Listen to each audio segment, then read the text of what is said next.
All right, Slams and Jams. I am Bombshell Billy. I am Eddie Carpenter. And this week, we're talking about how it all got... Whoa, look at you, fella. Got my Nature Boy drip going. You look like a snack. A gold. He's got a golden suit on. That's all I got. I don't want to get flagged. I don't have much either. We're going to talk about how it all got started. Slams and Jams, wrestling and rock and roll. So we're going to talk about how it got started for us, how we fell in love with pro wrestling and how we fell in love with music, rock and roll, how it all got started. What do you want to start with? Oof, that's a tough one.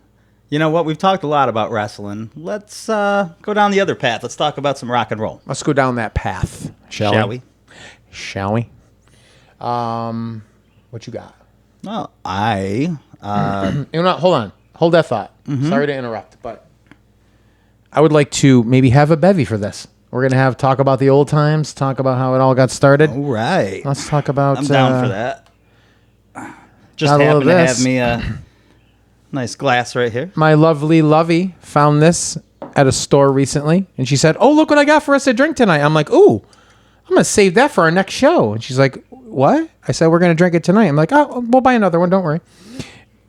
Found one at Price Chopper, by the way, so thank God, because they actually have them. Saved you. Seagram's Escapes Spiked WWE Rumble Punch.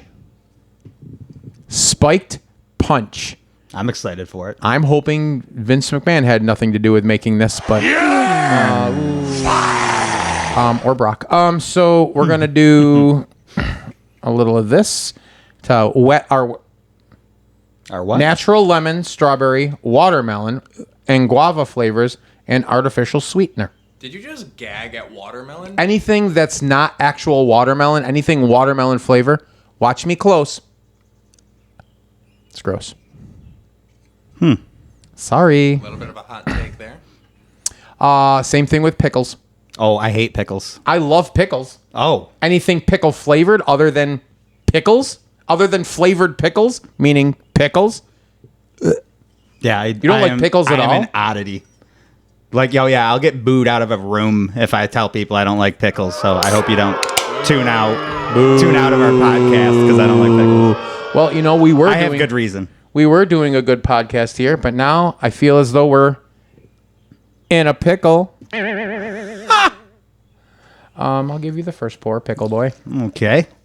Don't ever call me that again. That was my nickname for him when I first met him. Hey there, Pickle Boy. He was wearing that suit. We won't talk about why. Oh, that's why you don't like pickles. Nah, I told you I had good reason. Let me reach back here. Hold on. Let me get this one here for Nasty Nick. Slick Nick. Slick Nick. You're going to have to come up and get it here, fella. Here you go. Oh, the lights, the camera, the action. He's dropping. Look at that. He smelled it and he's stumbling. Let me just reach back here and grab a... Oh, what do you got there? Hold on. I got to grab a... I gotta grab a cup right here, if you will. Let me tell you something. Funky like a monkey. Pour yourself a tall one. A tall one, yeah.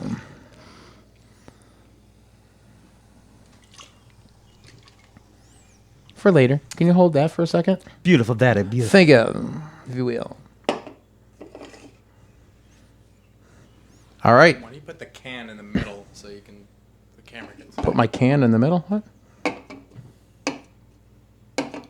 Okay. That is not centered at all. But How about okay. now, fella? That was way worse. Whatever. There you go. Slams and Jams with my brother, with my boy. Here we go.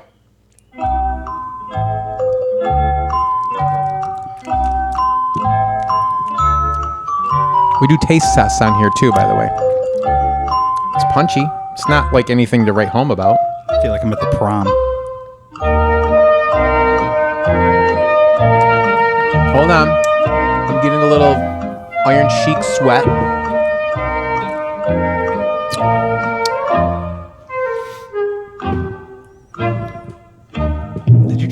Did you?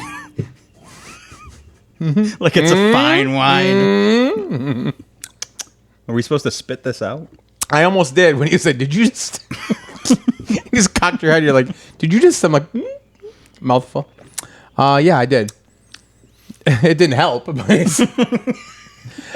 here's my. I'll go first. Here's my review. It's awful. Yeah, it's. I'm tasting chocolate. What? It's, Is it sexual it shouldn't. chocolate?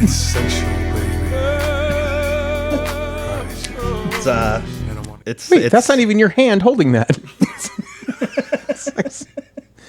If you know, you know.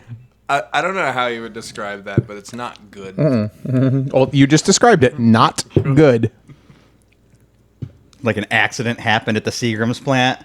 Frank, Right. Billy just dropped all this crap in there. You know what it we'll is? put a WWE label on it and sell it to the masses. They'll buy anything, WWE. Case in point. You know how, I don't know why it took them so long. You know how that we're totally off topic, but we'll get back there. Because I've eaten pretzels all my life. You know how pretzel companies make pretzels? Mm-hmm. And why did it take them decades to finally start making pretzel bites? pieces? Yeah. What are we going to do with all these broken pretzels? I know. Here's a genius idea. Let's put them in a bag and sell them as broken pretzels. Okay. Took them a long time, though.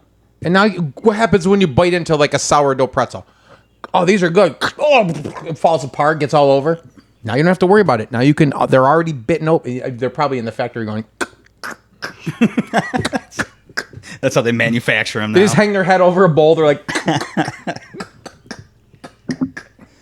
P.S. I want that job. All right. How much do you got left in yours? A little bit. All right. Let's slam these. Let's jam them. You slam them. I'll jam them. Here we go. Did you just... No. I'm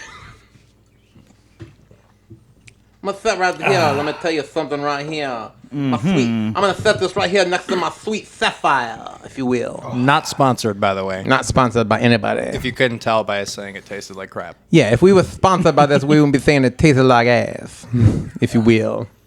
If you will, and I won't. I don't taste any of these flavors. No. Does it say ass and like? Is there at least an asterisk?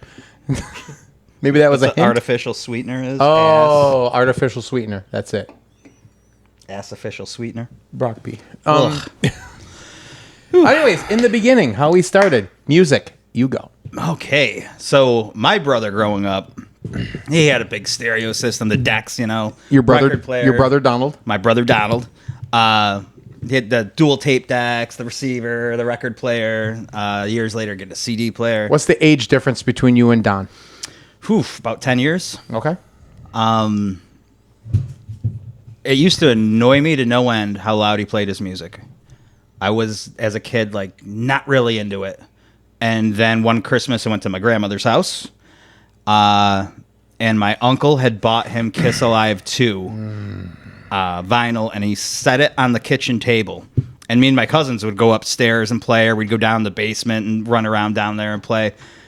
But I kept finding myself going back to the kitchen to look at Gene Simmons on the cover of this and go, like, what the hell is this? Like, I was terrified, but at the same time, I was mesmerized by it. Yep. And I kept catching myself do it. And, like, that's kind of like something that happens to you throughout life. You keep finding yourself going back to something and going, like, maybe I like this. Maybe this is something.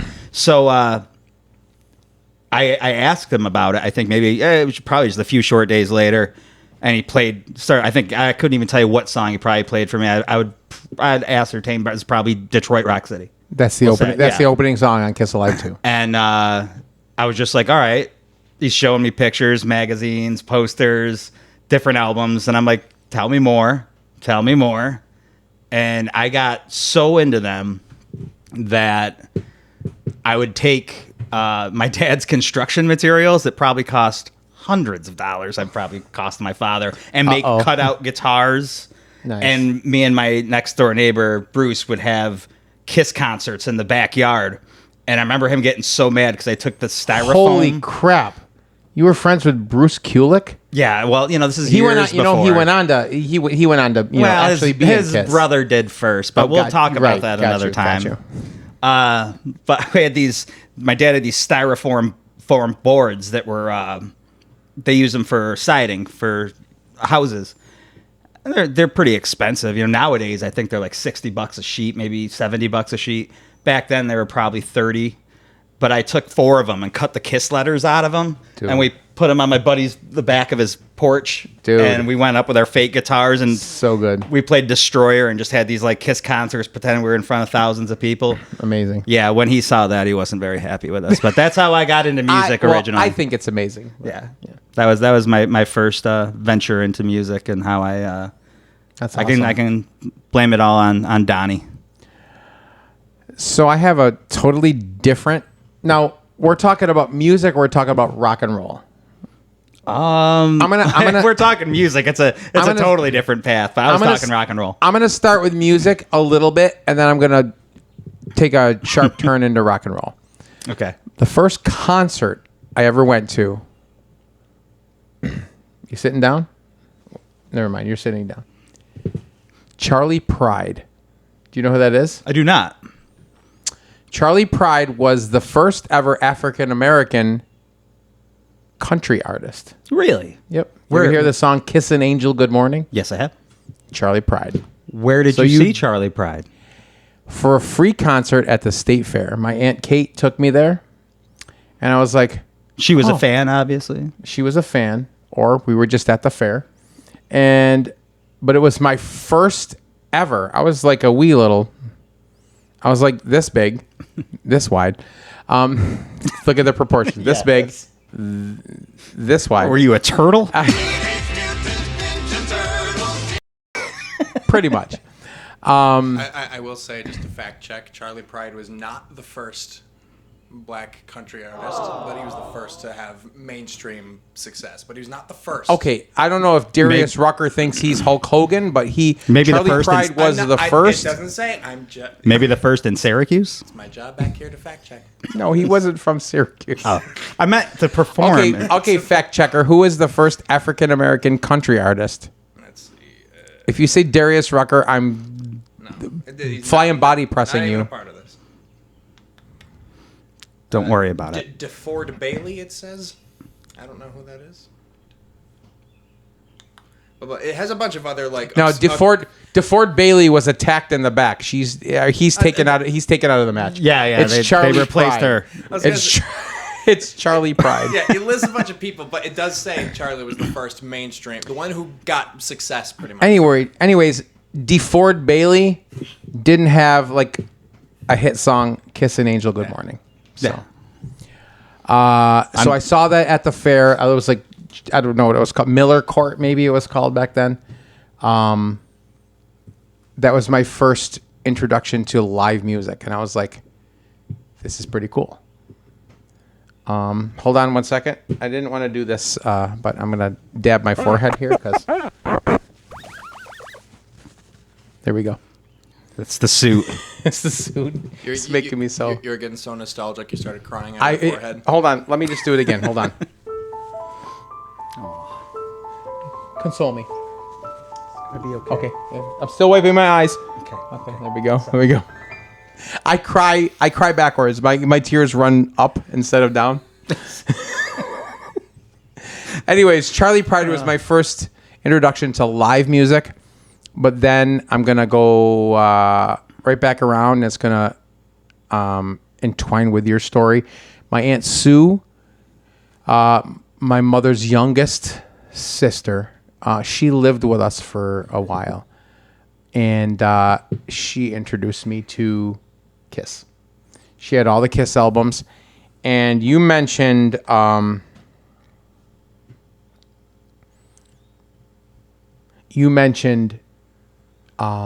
Kiss Alive 2. First of all, my favorite Kiss album ever. Second of all, just recently I saw someone posted our good buddy Joe Altier, who we're going to eventually down the line, we've already got confirmation, we're going to actually interview him for our show. He put up a post that said, what scared you the most as a child? And one of the responses was the Kiss Alive 2 album. It said Gene Simmons in this picture. When you were telling that story, I was like, oh my God, I got to say that. Because literally, he's like, and there's blood running the down his sweat face. and the It's, blue like, light on great. his white makeup. Like Sweat still? No, Oh, you're Gene. good. Gene, you mean. Sorry, yeah. my bad. I can feel it. It's a 10%er. Yeah. Blame it on the WWE's Whatever it is. asterisk flavored juice. Elbow juice. But yeah, Kiss was my first introduction to rock music, and then we got AC/DC, and it just But Kiss is to this day in my mid. You can edit this out and put a different word in there. In my mid Bowel movement. Kiss is still one of my top 2 favorite bands of all time. Yeah. The other one being REO Speedwagon. Don't judge me. Well, Sorry. You talked about. Don't judge me. Don't judge me. I ain't judging it. Fantastic. Do you see how I'm dressed? How am I judging anybody? Who am I judging over here? But you mentioned first introduction to music, and it made me think of when I was a kid. My dad was a fireman. He was chief of the fire department. And he had this, he also did construction. So he had like this pickup truck that had his name in flames down the side. And when he'd leave for a fire, he'd haul ass, squeals tires down the road. And I'd always pull the kitchen chair up to the window, the front door window, and I'd get on it and I'd watch him go. Like he was like my hero, Right. So then around this time, about, I don't know, it's probably 4 or 5, Michael Jackson's Thriller came out. And I started taking that chair and put it in the middle of the kitchen and get on it. And I would like lip sync to Thriller. If I didn't know any of the words, I'd just be like, trying to dance. Right. Like Michael Jackson. I thought Michael Jackson was the coolest thing in the world. Did you do the dance? I don't even think I had MTV. We didn't have cable until I was like 10. Gotcha. So I didn't even know what the dance was. I probably, if I saw the video, it was like through a VHS tape that my brother might have had. But I thought he was cool. Like, he was all over the radio. We only had like 93Q back then that I can remember. I don't think 93 was around back then. I think so. Or maybe it was Y94. Nope. Yeah. Nope. Fact check back that. then. Nick, we got to get you a laptop So over hold there, on, buddy. hold on. When did Y94 wasn't around back then. It was called 94 Rock. Really? Yep. I'm older than you, do fella. that pop again. I'm older than you, kiddo. You Yep. sure? 1985. What year? 85. 19. Yes. It was 94 Rock. It was called. Regardless. Go on. One of those stations. Yes. But yeah, that was my real first introduction to music because it was all over the radio. It was like the biggest thing going at that time. Yeah. And still one of the, I think maybe the best selling album of all time still. Yeah. It was that, and We Built This City. Get on that. What? We Built This City. By Starship? We built this city on rock and roll. We did. We built this city. I don't remember. Is that why my back hurts so much? Damn it. And now they're tearing it all down and putting a new highway in. All that work for nothing. Got all this construction on 81. Son of a. Yeah. So yeah, I like how you came full circle with that. You started with Kiss and you went back to Michael Jackson. That's good. Yeah, that's I started right there with Charlie Pride and moved up to Kiss. yeah, you did it in the right order. I just That's okay. half-assed it back to That's it. good. Yeah. That's good. Yeah. I think we did a lot here. I think I we've like the accomplished suit. a lot. We did. Thank you. We're not the done. answer's still no. Oh, no, we're not done. The answer's still no. Damn it. I keep trying. Story of my life.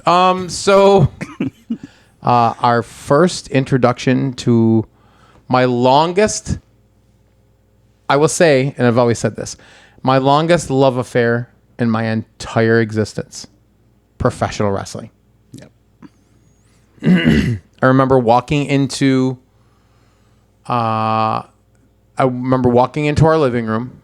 For those who are local that are watching this, which hopefully there's very few because the masses around the world, probably just our friends. But we lived on First North Street in the city of Syracuse, New York.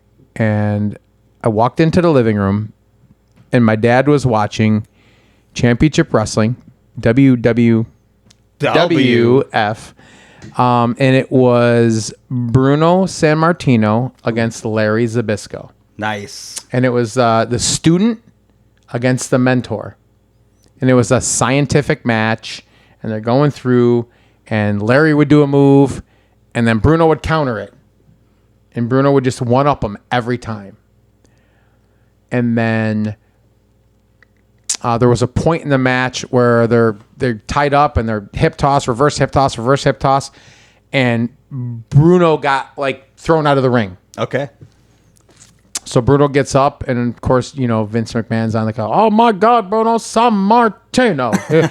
back when he wanted to be so bad, Howard Cosell. Yeah. Back in the day. So Bruno Sammartino outside the ring.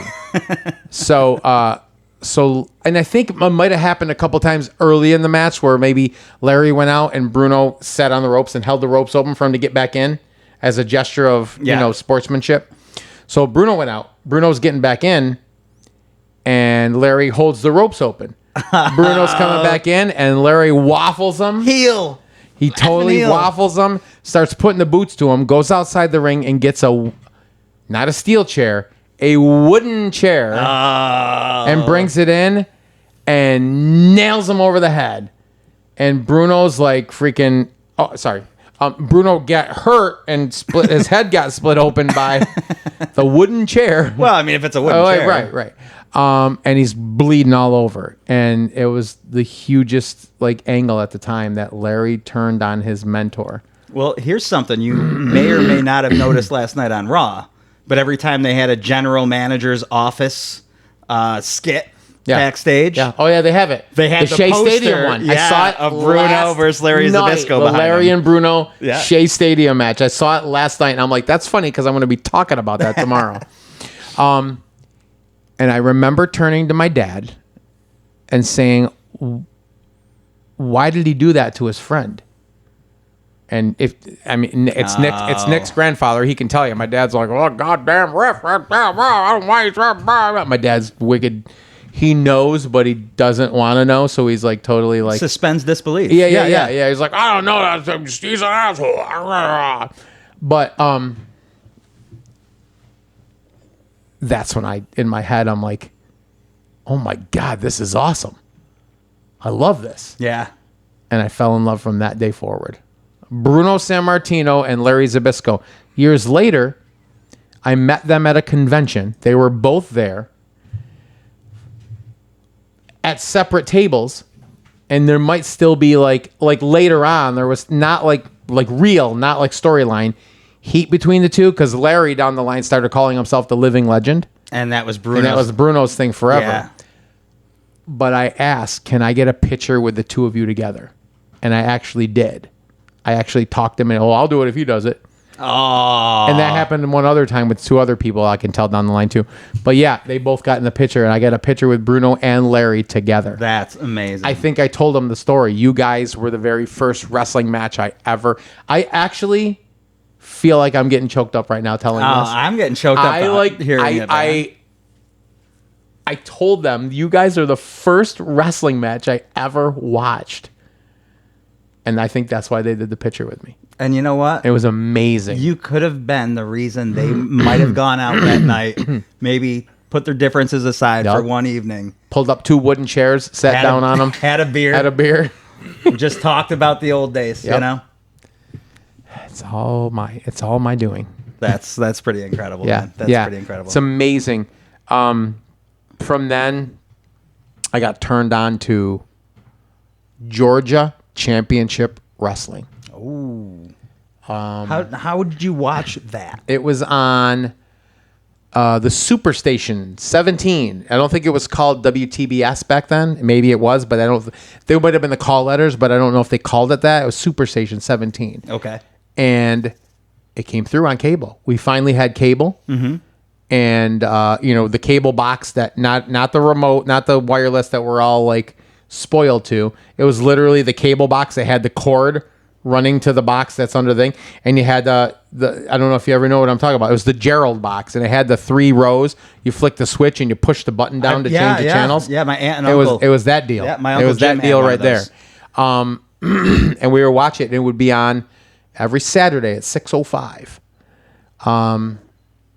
And my first favorite wrestler on Georgia Championship Wrestling, And here's another story that I'm probably going to get teared up on. Don't worry, it's good for the podcast.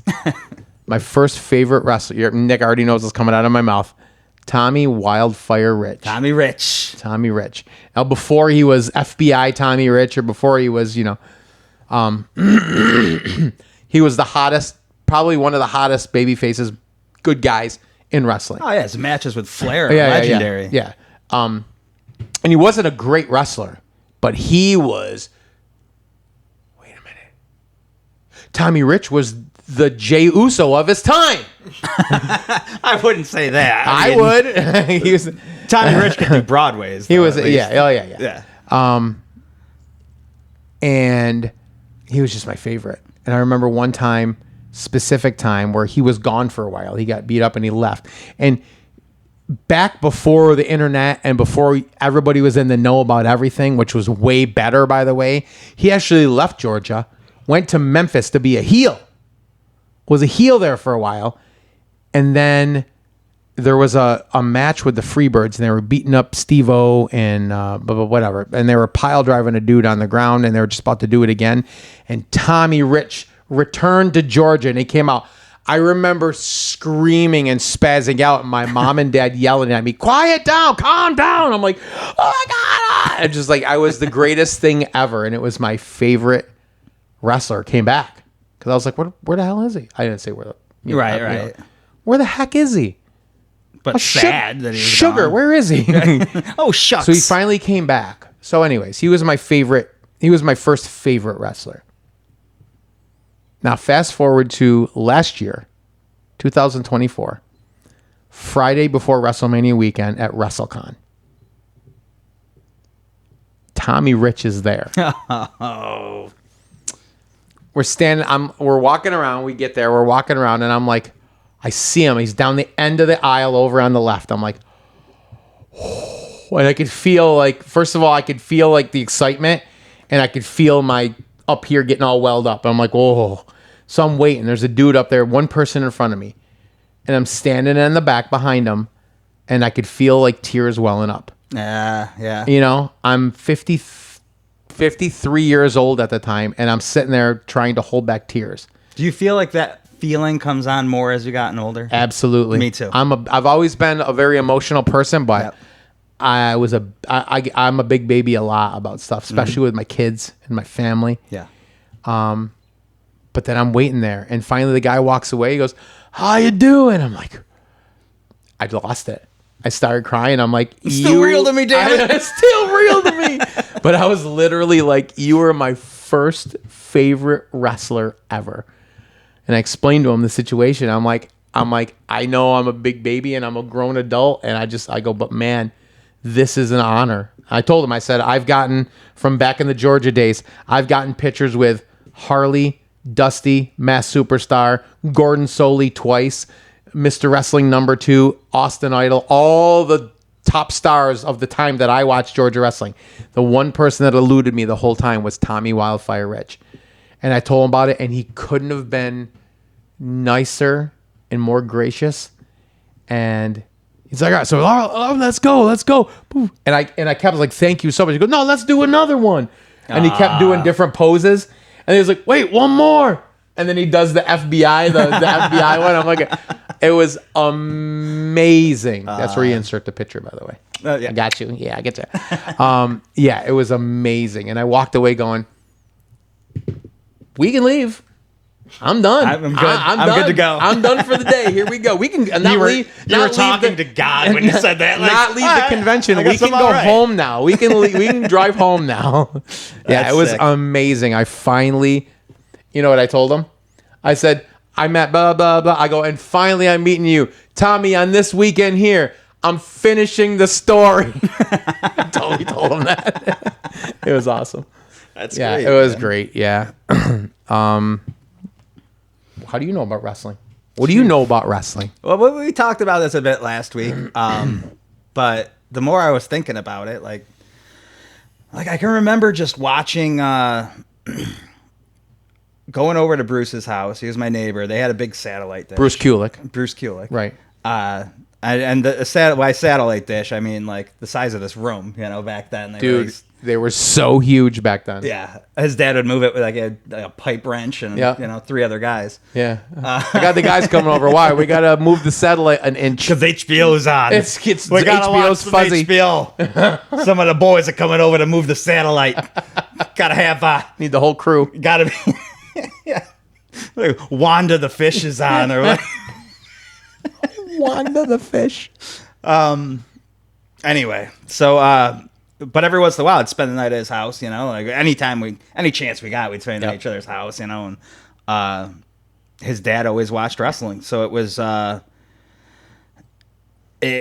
know we had those beta tapes that his dad had from like WrestleMania 1. I think he had 1 and 2. Mm-hmm. But we also, I remember watching the Saturday night's main event. I can remember watching Hogan and Andre on Piper's Pit. When he ripped his necklace? Yeah, when he ripped his shirt and cut him with the necklace? Scratched him, or whatever. You're bleeding. You're bleeding, man. You're bleeding. Piper. Yeah. You're bleeding, man. All of a sudden, Piper was a face. Yeah, I know. Why are you so concerned about me, brother? I can remember watching that, and I can remember seeing pretty much every Saturday night's main event leading up to WrestleMania 3, WrestleMania 4, like all of those. And then, like, for us, we didn't have, like, because I didn't have cable, like, we had to rely on VHS tapes, rentals, you know? Yep. So it was like, you just went to the wrestling section, and every time something new came out, like, you were lucky if you got it, And dude, those Coliseum home videos had some great matches on them that you never saw on TV. Yeah. A lot of like the Madison Square Garden stuff. When Brett beat Flair in Saskatoon, Saskatchewan, I remember that was on a Coliseum home video. They never showed that on TV. Right. Yeah. The first show I actually went to, my brother surprised me for my birthday. You know what? No, he didn't surprise. I'm trying to figure out how I got this. It was. He surprised me for my birthday, and we got, I think, 4th row. Nice. But we were like on the same side of the cameras. We weren't on, right. side. We were on the opposite. But it was a wrestling challenge taping in Syracuse at the War Memorial, 1990, November 20th. Awesome. Hogan versus Earthquake in a stretcher match, which they put on a Coliseum home video thereafter, but they didn't call it a stretcher match. They just made it out like it was a regular match. And like that they brought out a stretcher, which is very weird. That's very weird. Isn't it? And they also call it a house show, but clearly it's a wrestling challenge taping. Right. But if you look it up on YouTube, was it a dark match? It was the main event. Right? There's the main event, and they also had Rick Rude versus Ultimate Warrior. It was basically a SummerSlam throwback. They just did all the SummerSlam stuff. Except they had Demolition versus LOD, but Demolition wore masks, and it was Crush and Smash, I remember. But they wore masks through the whole match? Yeah. Like they wore like actual... Like the leather ones? They wore? Yeah. But they weren't the ones they wore to the ring. They were just like... Kind of like S&M masks. I remember that brief time they did that. It was very odd. Early days. Very cool, though. But that was the first time I saw Bret Hart live. And nice. I remembered him at WrestleMania 6, how cool it was that they beat the Bolsheviks in like 6 seconds or something, Right. And I was just like, oh, that dude's cool. But then you see him live and like you can hear him in the ring, like audibly, him like doing his thing and go, fuck yeah. And I was like, did he just say the F word? Right. He said the F word. Like, oh my God. Oh, he's cooler now. That's awesome now. Yeah. As a 10-year-old kid, you're like, oh, you can't say that. That's cool. Yeah. But yeah, he was my absolute favorite from that day on. I was like, these guys are the best. Like Heart Foundation was the best to me. And that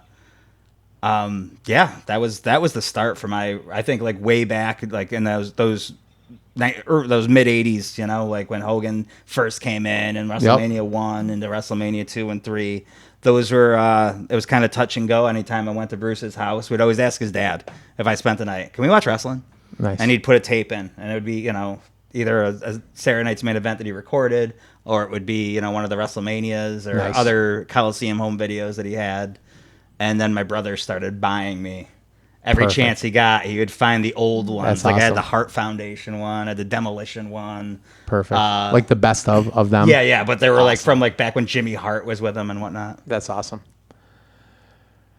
Nasty Nick, what about you? Hold on. What was your first introduction to pro wrestling. As my son, I probably already... Hold on. I think there's a fly in here. Let me swat him away. I Yeah. can't see it. You can't see the fly? No, I can't see it. How about now? I still can't see it. No? Oh. Anyways. So I don't think my first memories of wrestling are actually of wrestling. I think it's more so of the wrestling video games. Oh. I feel like those are nice. probably what I remembered first. Just what I have the most vivid memories of with the SmackDown versus Raws and all that. So good. Classic. One of the earliest memories I can remember of actually watching wrestling, I remember it was in 2007. It was when they had the vignettes with like the weird numbers and stuff showing up for weeks. It was when Chris Jericho was coming back. Okay. When he cut his hair and all that. Oh, yeah. I remember watching that when he came That's how back. That's how young he is. It's not even the first time. It's after. Yep, it's long Because the after. first time was 99, and you were born after that. That's one of my first memories of wrestling I can remember. Just a lot of it's hazy. I remember specific things. I remember a few years after that when I don't know why this one always stuck with me when Batista was in the wheelchair and he did the "I quit." Yeah. I remember thinking that was so funny. I thought it was so awesome. Last week when now Nick's at his house, I'm at my house, and we're watching Raw, and he sends me a text message and says, I can't remember, I said something to the effect of, totally getting emotional right now with Cena and Cena and Orton in the ring. I was like, I feel like I'm 8 years old. Yeah, I feel like I'm 8 years old again because that was his intro right there.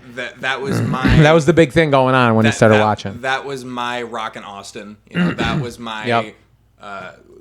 what were the comparisons? Hogan Andre. Yeah. That was my like legendary feud of my era was Cena and Orton. Looking back now, I know their matches were never really. Yeah, but it was magical Right. to you. But yeah, like I said, that's- Tommy Rich was not a top-notch wrestler, but he was my favorite to the end. Well, you see that proves the point though. It's not always about Nope. being the greatest wrestler. It's about Right. making the most memories. Right. Look at Yeah, all the yeah. people that like Jey Uso. Like Hogan, like you said, Hogan Andre. You said last week, like not the greatest match. No, not at all. But one of the most iconic matches in the history of not even WWE, in the history of wrestling. Yeah. All time. What about music, buddy? When it comes to music, Did you ever hear any of the Beatles stuff at all? yes. I know all the answers to these questions, by the way. Very much a lot. Yeah. How did you learn them, Nick? Oh, I wonder. He may just be looking at me right now with a very smug expression on his face. Yeah, but how did you actually hear the music? Well, I remember we had the Beatles Rock Band video game on the Nintendo Remember that? Wii. Yeah. Remember that? Yeah. I like how you said the Nintendo Wii. What, do you work for them or something? Not sponsored. See the screen for 10% discount code. And buy Seagrams. Actually, no. You're better off not. Yeah. But Beatles. My earliest memories of music are when Aunt Shelley used to babysit us, and I remember when she was. I don't even remember what it was on. I think it was just on the radio or something when I heard a 3 Days Grace song for the first time. Really? Yeah. Nice. And that just got me. I was super into 3 Days Grace and Daughtry. I remember were the two artists that really Awesome. just caught my attention for whatever reason. And 3 Days Grace, still my favorite band of all time now Yep. today, 20 whatever years later. Absolutely. Nice. But He's got And- 3 days and Grace hat, shirts, all of them. I got to meet the badass. singer last year. Yep. Got VIP tickets, meet and greet. That was Absolutely. pretty sick. Did you get like choked up a little bit? A little bit. Yeah. A little bit. I was trying not to be like too weird about it. Yeah. Did you tell him, I'm finishing the story? And he's like, what story? You're like, never mind, it doesn't apply here. No, yeah, that was pretty great. Music and wrestling are similar in the fact that they're both powerful. Yeah. They're both Music They're is- both artistic mediums that they bring people together. They tell They bring stories. people together, they tell stories, and they can get you for better or for worse. They can get you so emotional. Music for me,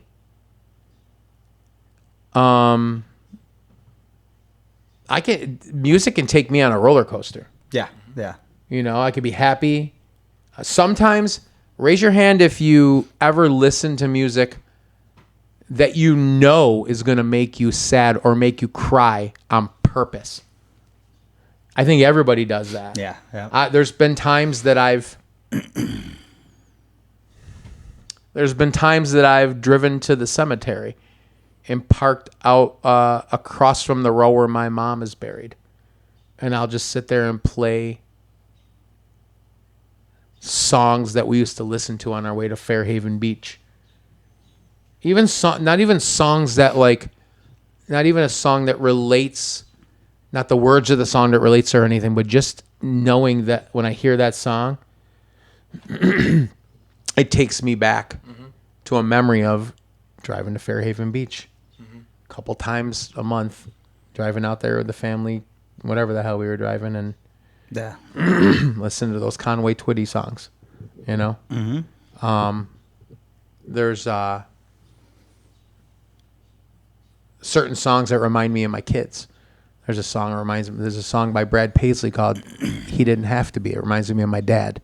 The first verse of that song is like my life when I was 5 years old. There's a song by Kenny Chesney called There Goes My Life. And it reminds that ties me in with my oldest and my firstborn, Taylor. When Nick and his mom, let me start that over. When myself and Nick's mom were when she was pregnant for Nick, it was a planned birth. It was a C-section, so it was scheduled. And we were going out, and we were going out to the car. She got her bag all packed. We go out. We get in the car. Turn on the car. And With Arms Wide Open by Creed. I'm not even making this up. That's on the radio. And I just looked at her, and she looked at me. I'm like, holy shit. I fast forward to last year. I saw Creed at Darien Lake, and that song came on. I'm crying like a fucking baby.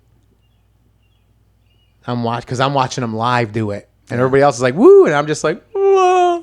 I just lost it, because that just reminded me of that moment when I had 2 girls, and my youngest is my boy, and I love my girls. I'd do anything for them. I'd take a bullet for them right now.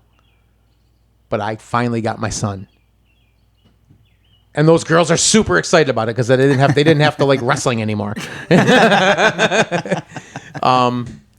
Yeah. So music is probably one of the most powerful things in my life. Yeah, it is. It's for me, and then it's gonna sound cliche, but like if you take a look around, behind Billy here, there's a lot of Minnesota Vikings stuff there, and I wasn't a big football guy. I was a wrestling guy, and my uncle was a big Vikings fan, and I also considered him to be my best friend. And on Christmas Day, I was going to stop and see him, and I still can see the exit to this day. Like, well, I could stop, here's my last chance, and I didn't take it. And we ended up losing him a couple days later. But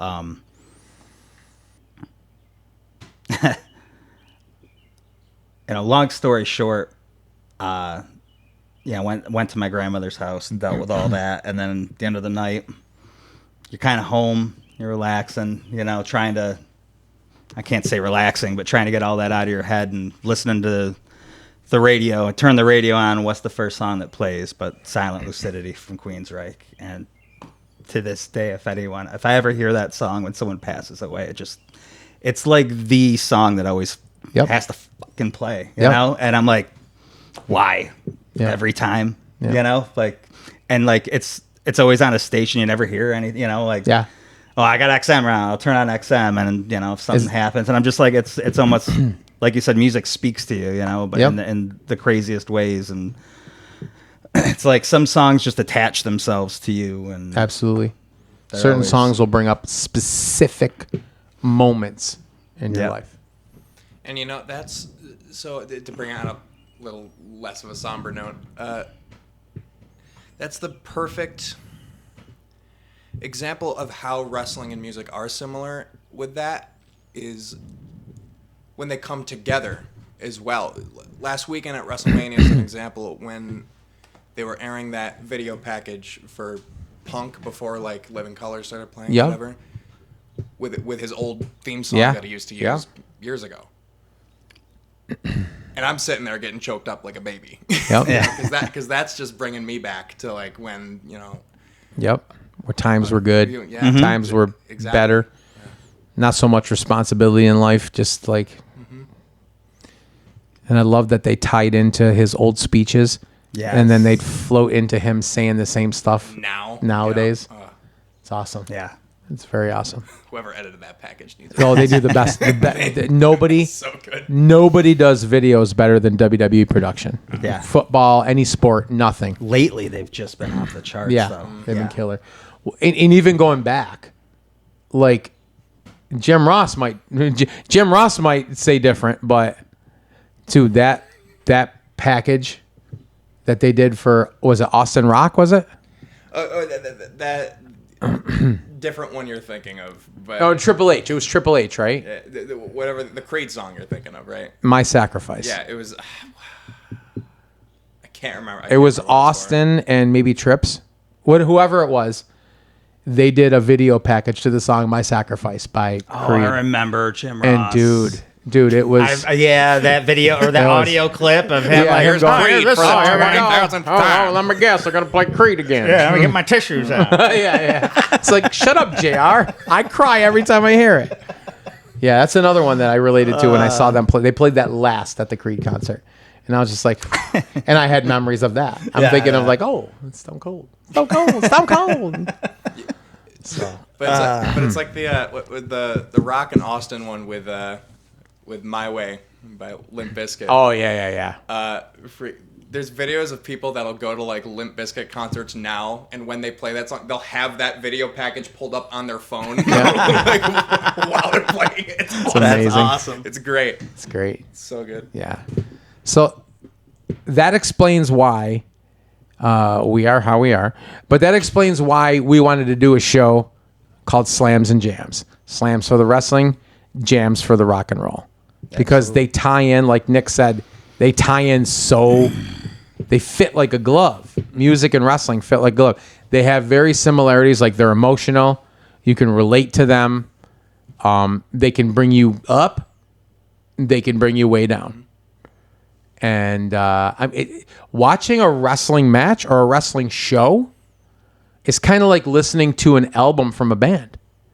Oh my God, what a killer opener. Oh my God, this is that song's sad. Oh my God, you hear it's like watching a wrestling card. Mm-hmm. We described WrestleMania last week. Yeah. We described the results.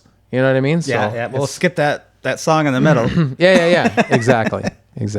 In this case, the allegory is Tiffany and Charlotte. Yeah, right. That's the B-side song that nobody wants to hear. But yeah, music it plays important roles in our lives, whether Absolutely. you said like on a positive or negative level. But I think ultimately on more of a positive level because those connections you have, they connect to your heart, whether it's wrestling or music, whether it's a song or a match. There's always some connection to your heart that's always going to resonate with you. And as a side note, it will totally tie into this podcast. Wrestling and music are how we became good friends. It's very true. 2CW Wrestling. Yes. That's where I first met you. Yes. Come to find out, this sumbitch is a guitar player and a singer. We actually played in a band for a while together. Yes, we did. Yes, we did. We even did a couple, or I think maybe at least one acoustic. Yep. Show. Yep. That was a fun story. It was a 2CW. What would they call it? It was like a variety. It was like show. It was a variety show. It was like a little cafe. And they had something. Yeah, it was weird. Yeah. Wrestlers doing, their bands played. They did comedy, magic, you name it. And Billy and I were in Utica? Yeah, it was in Utica, right? Yeah. We were the house band.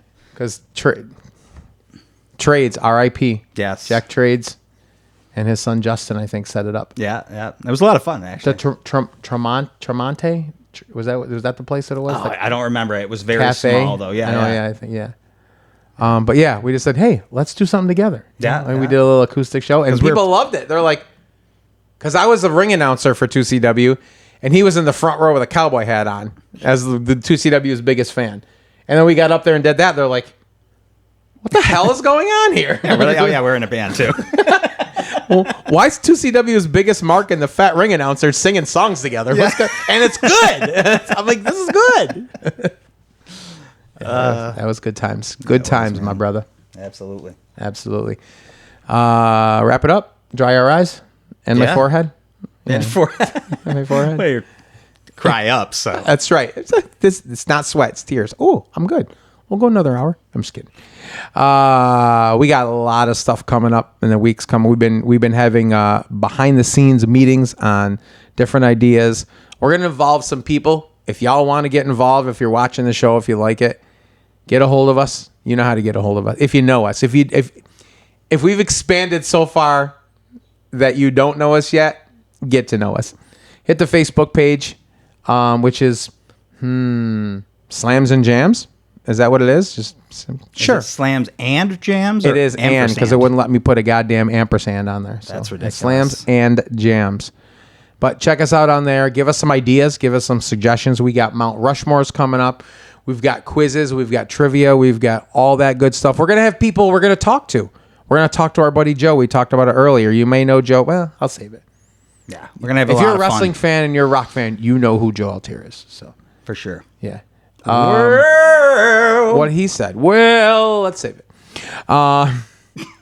You all right? Yeah, yeah. I got something in my throat. Blackhead meds yet? No, No, we're no, good. no. No. Oh, ew. Certainly not that. Hold on. I'm gonna add this to my. My list.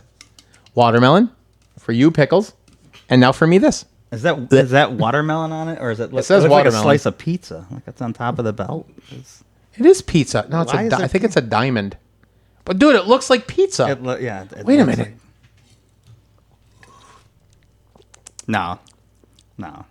Hold on. It's mashed potatoes. Violet, you're turning violet. Bombshell, you're turning. Never mind. Anyways, we're done babbling. Slams and Jams. See you next time.